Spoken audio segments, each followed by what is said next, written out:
They are rage, brutal, without mercy. But you will be worse. Rip and tear until it is done. ギリシャ神話に名高い大英雄ヘラクレスが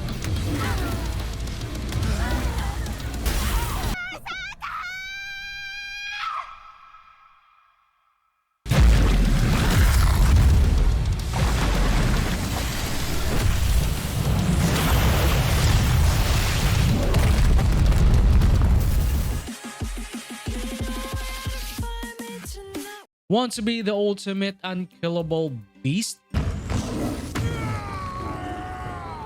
A raging monster that really loves to get up close and personal, staring down hordes of enemies without a care in the world. Destroy everything in your path and lock down your foes like prey that's been caught in your trap, using the most toxic berserker that you'll ever build for Baldur's Gate 3. I wanted to make a build that just simply goes unga bunga on the enemies like a charismatic barbarian, bringing along toxic death and poison to everyone in its path. A type of build that is ridiculously hard to kill and can lifesteal everything back in a single turn while spreading so much damage over time. It just makes it unfair. This build is actually the final form of one of my most popular builds in the channel, where I utilize absolute savagery to mow down your foes and stack as much damage over time effects to make our enemies' lives a living nightmare. In order to make this build possible, we're gonna start off and introduce the Hexblade Warlock as the base for our build. This nasty new subclass lets us deal more powerful attacks using our charisma modifier because of the bind hex weapon buff. We will be eliminating the need for scaling dexterity and strength. This beast will be scaling charisma instead. Plus, we can also curse our targets with the Hexblade curse on hit that can reduce the amount of rolls that we need to land a critical by 1. When the target dies, it heals us based on our charisma modifier. We're gonna talk about healing in a second because we're gonna be introducing our Unga Bunga class to make this beast go wild with the Wild Heart Barbarian. In order to turn this build into an absolute bloodthirsty savage, we'll take the bestial Heart of the Tiger. We'll have access to the Tiger's Rage, which will increase our jump speed by 4.5 meters, and the Tiger's Bloodlust that lets us attack 3 targets in a single swipe, plus our very first damage over time, which is Bleed for 2 turns. Bleed is a damage over time that deals 2 piercing damage per start of the target's turn.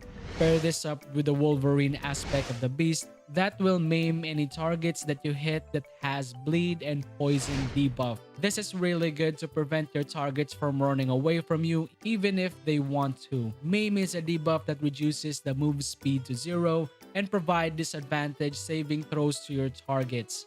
We will also pair this up with one of the most powerful gloves in the game, which is the Enchorus gloves. This bad boy can inflict noxious fumes to any target hit by acid damage.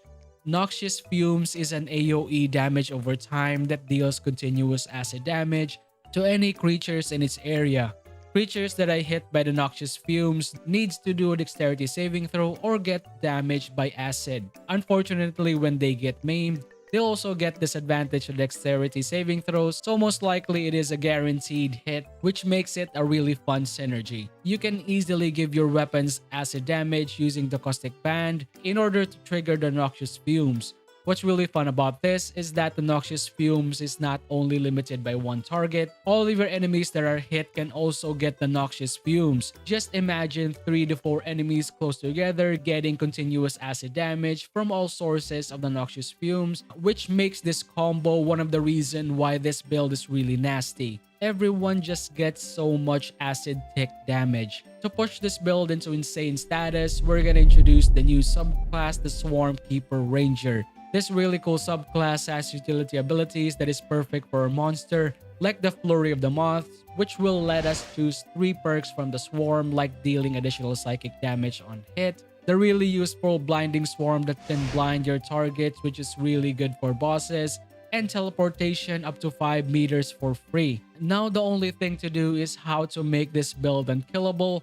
Well, the best solution is to lifesteal so much. Damaging this beast just makes it even stronger by using the Shattered Flail as its main hand weapon. This powerful mace heals us with 1 to 6 HP every time we hit our target, which is perfect for our Tiger's Bloodlust that'll let us hit 3 targets in a single strike, healing us for up to 18 HP for swiping attack. Adding in extra attack, this will net us around 36 HP per turn, so long as we get the maximum amount of lifesteal as possible. To eliminate the RNG of healing, we'll be using the parry after wound closure to always get the maximum amount of heals needed for this build. This will also benefit the heals that we get from down targets that has the Hexblade curse. If you want to total up the amount of healing, it is just bonkers. Now we've solved the unkillable part, let's just make some crazy damage over time with the Failure Alluve. This powerful longsword is a versatile weapon that can be dual wielded with our Shattered Flail mace. What makes this weapon really broken is how the Failure Alluve Shriek works. This ability deals additional thunder damage in an AoE to any damage type. This means all of our attacks has a guaranteed thunder element damage for 5 turns on hit. But that's not what makes this build insanely powerful. It is because our build is a damage over time monster. All of the status elements that we stack also deals thunder damage. This means that every tick of bleed, noxious fumes, poison, retaliation, Tiger's Bloodlust to your normal and extra attacks will also deal thunder damage. Crazy, right? If we add in so much debuffs and disadvantage that the build can offer, this toxic Berserker is an absolute nightmare in and out of combat. So let's talk about the gear that will make this build work. Horns of the Berserker for the headgear that will grant us the Seeking Blood passive, which is a +2 to our attack rolls when we take damage. Bloodthirst for an added necro damage when we are not on full life. Flesh Melter Cloak for acid damage retaliation. Armor will be the Adamantine Splint armor for the Reeling debuff retaliation, and our enemies can't land a crit on us when we wear this armor. Gloves, as I mentioned, will be the Enchorus gloves for the Noxious Fumes damage over time. Boots will be the Evasive shoes for a +1 to our acrobatics and AC. Parry after wound closure for the max healing when we lifesteal. Caustic Band for acid damage to trigger Noxious Fumes. Ringer protection for an added +1 AC and saving throw. And weapons will be the Shattered Flail for the main hand and Failure Alluve for the offhand. With those items present, your gear will most likely look like this. Most of the items are easily acquired in early acts, so this build will just keep on scaling in your later levels. Speaking of levels, let's see how we actually create this absolute beast. We're gonna start off with our races. For the races of the build, this is absolutely depends on your preference. You can go any race that you prefer. But if you're someone who wants to min-max everything, I'm just gonna be mentioning 2 really cool races that are really good for the build. That will be the Elf and the Half-Orc.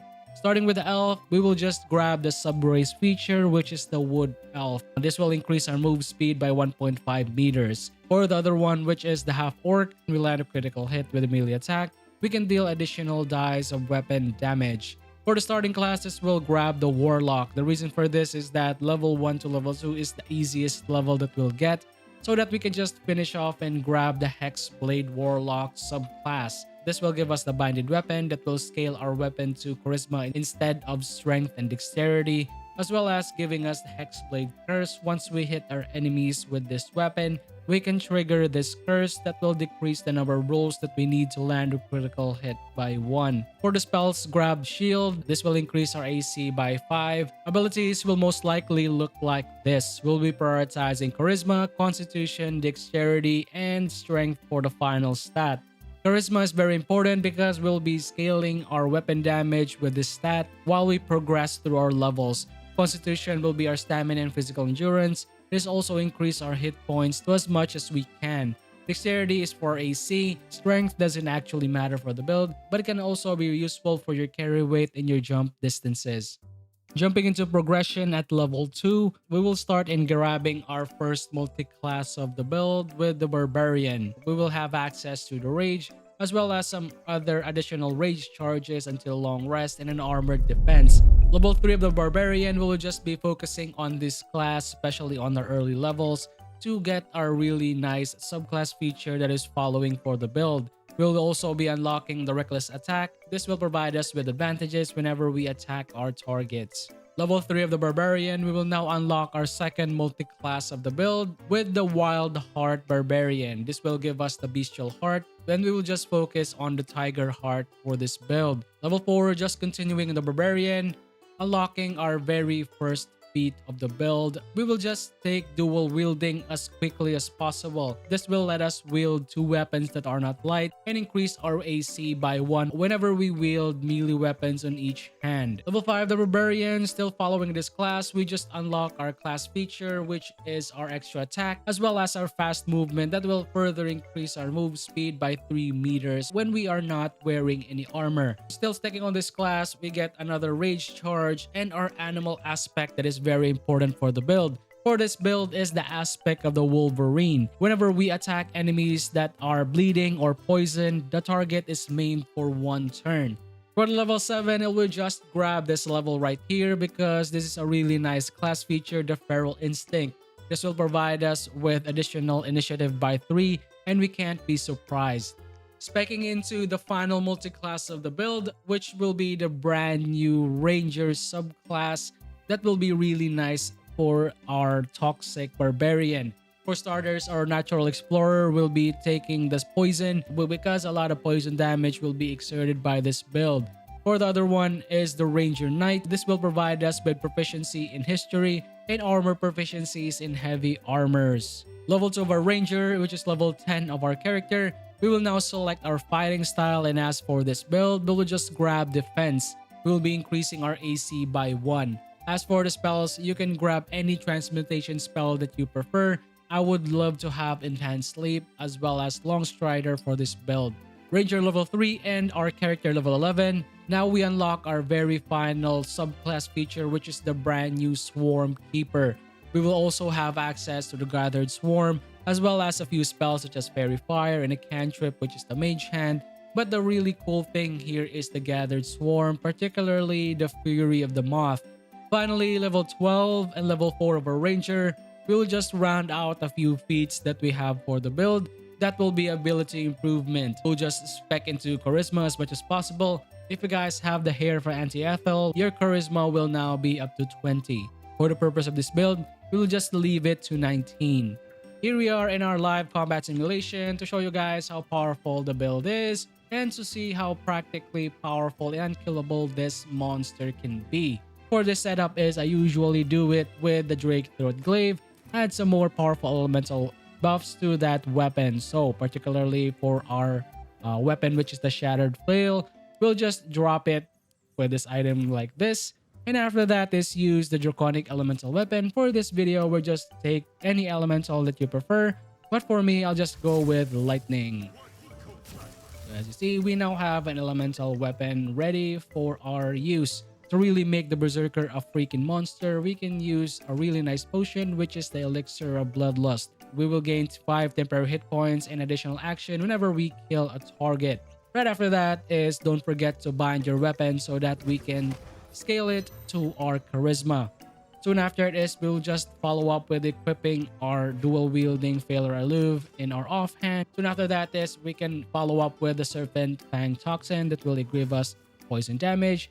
And we are basically ready to fight with this build. If we're gonna start off with a battle, use your Failure Alluve Shriek, and we can now attack our targets.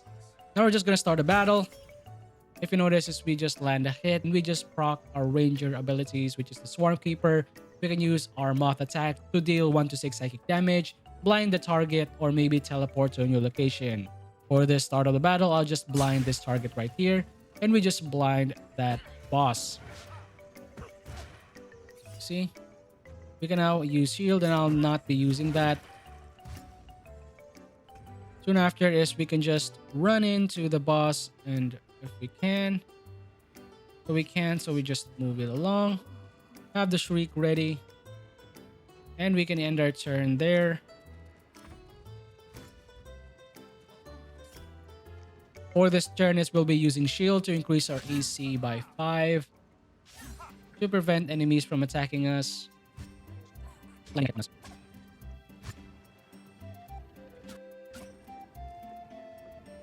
Okay, so miss, got miss, and a miss. Now it's time for us to start the fun, and we will start raging with our Tiger Heart right here. We are now in Tiger Rage, and we can just reposition ourselves a little bit. I don't mind them, just let him hit us. I want to hit the boss, and we are now in position. Use our Tiger's Bloodlust, and start cleaving them down. We can use Reckless Attack just to land a hit. So if you noticed, we just land a hit and we can use another set of our Ranger Swarmkeeper ability. So I'll just blind that target once again so that she can't hit us. So if you notice, we now have the Noxious Fume active, the Bleed, the Maim, Blinded, and all of those really nasty debuffs. So the enemies are now maimed. Most likely this annoying boss can't run around and hit us from a far position. So we can just end our turn here and see the effect of this later on. We just had sent our enemies reeling. And if you noticed, we just hit another thunder damage there because that proc the Noxious Fumes debuff as well as the bleeding effect. So every single proc of any damage type that is set to the enemies, that will also proc another set of thunder damage that is based on the Failure Alluve. Really nasty combo and really powerful, especially for this sort of build that has so much proccing of many debuffs and damage over time, which is just insane. Alright, the boss can't move, so he'll just be forced to attack us right there. So this is the perfect position for our Berserker because we really love characters that are around us so that we can just lifesteal them down. If you guys notice to your left, we now have 96 HP and we'll just regain all of that in just a few hits that we can. So we just attack here. We'll just use blind, another set of blind, but the boss is still bleeding and blinded, so she can't hit us that much. We already stealed our way to full health, and we'll just do that while also spreading some noxious fumes around the area. So if you notice, we just got so much debuffs here. All of this bleed, noxious fumes, Serpent Fang Toxin. Once that procs, that will also deal damage because of the Failure Alluve. If you see here, we just got a set of damage from the Failure Alluve, and the enemies was sent reeling. Enemy just died. Once again, we have so much dot damage here. This is one of the coolest damage over time builds that you can set up, and it's just practically unkillable. Once the enemies are set inside its area, all of them are dead. So we'll be lifestealing once again with our Tiger's Bloodlust. And the enemy just died. We can deal additional psychic damage just for an example. One enemy is dead. Proc another Tiger's Bloodlust. And we just got a hit. One of them died. Attack again with our Tiger's Bloodlust. Use Reckless Attack because why not? And another one. And the boss is dead. Just finish off with our offhand attack because why not? And they're dead. Their HP is now full. Proc another damage from our Failure Alluve, poisons, as well as our bleeds. And another set of opponents just run towards us and they're gonna die soon after. And that's it, guys. That's it for the build. Would love to know what do you guys think. Shoutouts for all the people who subscribe and keep supporting the channel. I really appreciate you guys for all the amazing support. And for all the people who haven't subscribed yet, thank you for watching my videos. And I hope I earn your subscriptions in the future. But if you're new today, please don't hesitate to hit that subscribe button. If you want to support me directly, join button is below. If you guys love build crafting, modding, or talking to amazing people from the community, we actually have a Discord and would love to see you there. Or if you're just someone who just loves RPG news, builds, and mods, keep it here in this channel. Finally, that's it for me. I'll see you soon. The next Mr. Buck Show. So, bye guys.